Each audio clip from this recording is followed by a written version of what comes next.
শুভ সকাল আমার প্রিয় পরিবার, তোমাদের সবাইকে নতুন একটা দিনের সাথে নতুন একটা ব্লগের সাথে স্বাগত জানাচ্ছি। তো বন্ধুরা, এখন বাজে ঘড়ির কাঁটায় ঠিক সকাল 6টা। ঘুমের থেকে উঠে আগে বাসনকোসনগুলো, রাতের এঁঠো বাসনগুলো নিয়ে চলে এলাম কুয়োর পাড়ে রাখতে। তারপরে কিন্তু আমি ঘর বারান্দা সমস্তটা ঝাড় দিয়ে ময়লাটা ফেলে দিয়েছি।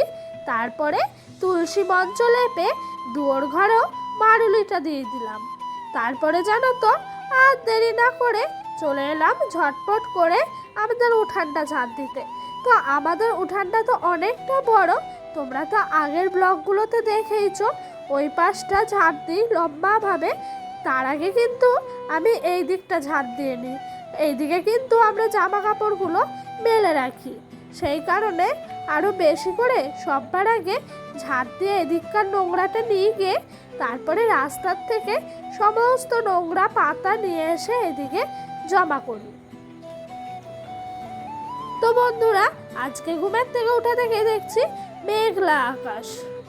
জানো তো, আর কি জানো তো বন্ধুরা, সংসারে এত কিছু কাজ সামলেও না শ্বশুরবাড়ির লোকের কাছে কিন্তু দিন শেষে আমাকে একটাই কথা শুনতে হয়, আমি নাকি কাজই করি না।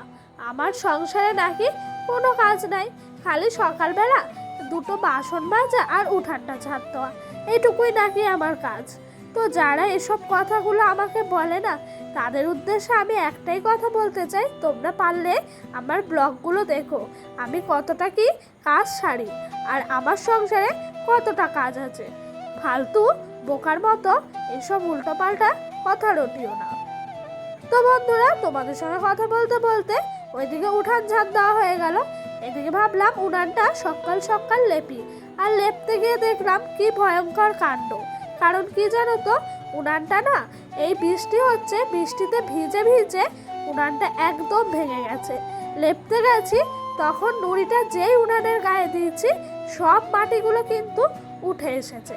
কি আর করব, ভিজে মাটি ছিল, ওই মাটিটা দিয়ে আগে উনানটা লেপে নিলাম। মানে যেই জায়গাগুলো ফাটা ফাটা ছিল সেই জায়গাগুলো দেখো আমি কিন্তু মাটিটা দিয়ে আগে জয়েন্ট দিয়ে দিলাম, তাহলে কিন্তু আমার লেপতেও অনেক সুবিধা হলো। আর জানো তো বন্ধুরা, কেউ কোনো কাজ কিন্তু শিখে আসে না, প্রত্যেকটা মেয়েকেই এই কাজগুলো কিন্তু পরিস্থিতির শিকার হয়ে শিখতে হয়। অনেক মেয়ে শ্বশুরবাড়িতে এসে হয়তো তার বাপের বাড়িতে এসব কাজ করেনি, অভ্যস্ত নয় সেই সব কাজের সঙ্গে, সেগুলো নিয়েও অনেক কথা শুনতে হয়। আমার সাথেও পুরো এরকমটা হয়েছিল।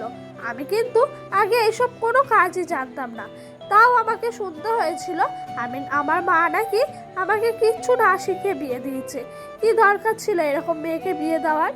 কিন্তু তাদের ওই সব কথাগুলো মাথায় রেখে কিন্তু আজকে দেখেছো আমি ঠিকঠাকভাবে সংসারে সমস্ত কাজগুলো সামলাতে পেরেছি।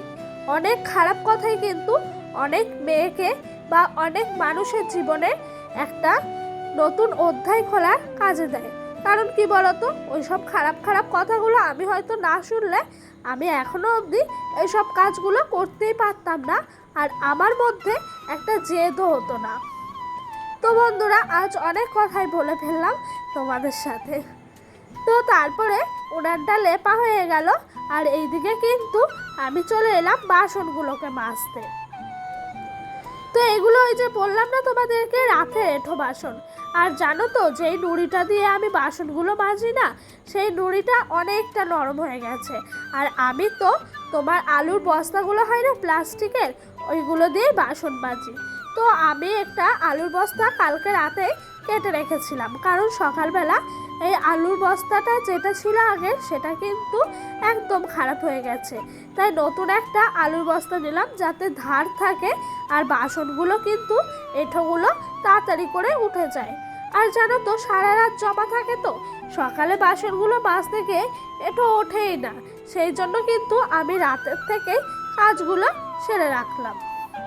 তো বন্ধুরা, ওইদিকে আমার বাসন মাজা ধোয়া ঘরে উপর করা সমস্তটাই হয়ে গেছে। এইদিকে চলে এলাম কাপড় জামা কেচে ধুয়ে তারের মধ্যে মেলতে। তো বন্ধুরা, একটা মেয়েকে বিয়ের পর এত সমস্যার সম্মুখীন হতে হয়, তখন কিন্তু একটা মেয়ে শ্বশুরবাড়ি পড়ে থাকে কি ভেবে জানো? যে আমি যেই মানুষটার হাত ধরে এসেছি সেই মানুষটা অন্তত সঠিক, সে অন্ত আমাকে কোনো কিছু নিয়ে কোনো কথা শোনায় না। তো এই পৃথিবীতে জানো, স্বামীর চেয়ে আপন কেউ হয় না। তো বন্ধুরা, বলে রাখি, আমার ভিডিওটা তোমাদের যদি ভালো লেগে থাকে তাহলে অবশ্যই একটা লাইক কমেন্ট করো। আর যদি আমার ভিডিওটা তোমাদের আরও ভালো লেগে থাকে তাহলে চ্যানেলটা সাবস্ক্রাইব করে পাশে থাকা বেল বাটনটা অবশ্যই কিন্তু প্রেস করে দেবে। কারণ কি বলো তো, আমার নিত্যদিনের ভিডিওগুলো তোমাদের কাছে সবার আগে পৌঁছে যাবে। তো বন্ধুরা, তোমাদের সঙ্গে কথা বলতে বলতে ওইদিকে আমার জামা কাপড় মেলা হয়ে গেছে, তারপর নিজেও একটু পরিষ্কার হয়ে চলে এলাম দুটো পার্লেজি বিস্কুট আর 1 কাপ চা খেতে। তো বন্ধুরা, সকালে চা বিস্কুট খেয়ে মনে এনার্জি বাড়িয়ে চলে এলাম দুপুরের রান্নার সরঞ্জাম গোছাতে। তো এখানে রয়েছে আদা, রসুন, পেঁয়াজ, কাঁচা লঙ্কা, জিরে, সমস্তটাই কিন্তু একটু মিক্সিতে দিয়ে পেস্ট করে নেব। আজকে আর শিলের বাটতে ভালো লাগছে না। তো এদিকে মিক্সিতে সব পেস্ট করে শাশুড়ি মাকে সমস্ত কিছু জোগাড় করে দিলাম। তারপর এদিকে এলাম এই মিক্সির বাটিটা ভালো করে ধুয়ে পরিষ্কার করে নিতে। আর ডোডো ওইদিকে যেন ঘুম পাড়ালাম। ও না, আজকে কি হয়েছে, একটুখানি পর পর উঠে পড়ছে। তো বন্ধুরা, এই দেখো, এদিকে আমার মিক্সির বাটিটা কিন্তু মোছা কমপ্লিট হয়ে গেছে। আর জানো তো, মনে হয় আমার, জানো তো বন্ধুরা, যে পৃথিবীর মানুষ, সমস্ত পৃথিবীর মানুষ যদি একদিকে থাকে না, একটা মেয়ের পাশে যদি তার স্বামীটা থাকে না, তাহলে কিন্তু সেই মেয়েটা সমস্ত অশান্তি, সমস্ত ঝুটঝামেলার মধ্যে থেকে জয়ী হয়ে আসতে পারে।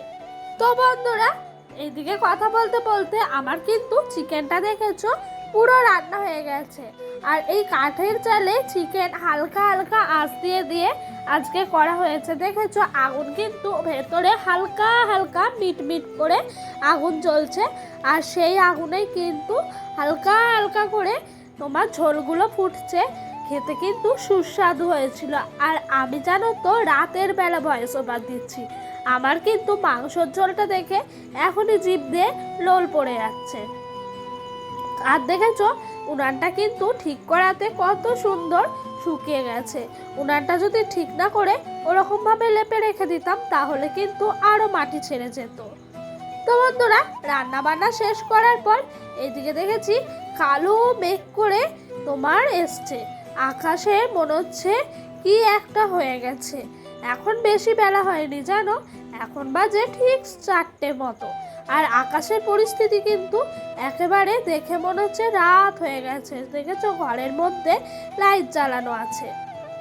আর এদিকে চলে এলাম রাতের খাবার খেতে। আজকে দুপুর আর রাত আমরা একসাথে খেয়েছি। কেন জানো তো, ডোডোর পাপাকে ফোন করেছিলাম আসো বললাম, তো ডোডোর পাপা বলে একটু লেট হবে, একটু বলে অনেকটাই লেট হয়ে গেছে। আজকে ভাত খেয়েছি সন্ধ্যে 7টার সময় আমরা সবাই মিলে। জানো, আমার শ্বশুরমশাই আর ছেলে আগে খেয়ে নেয়, আমি, শাশুড়ি মা আর ডোডোর পাপা একসাথে খাই।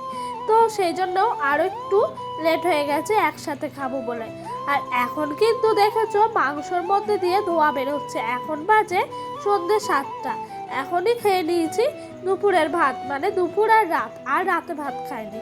রাতের বেলা ভাত খাবো না বলে ডোডোর পাপাকে বললাম একটু চপ নিয়ে আসতে, চপ দিয়ে মুড়ি মাখিয়ে খাবো, অনেক দিন খাইনি। তো ডোডোর পাপাও আমার কথা মতো কটা চপ নিয়ে এসছে। তো বন্ধুরা, আজকের ভিডিওটা এই পর্যন্তই রাখলাম।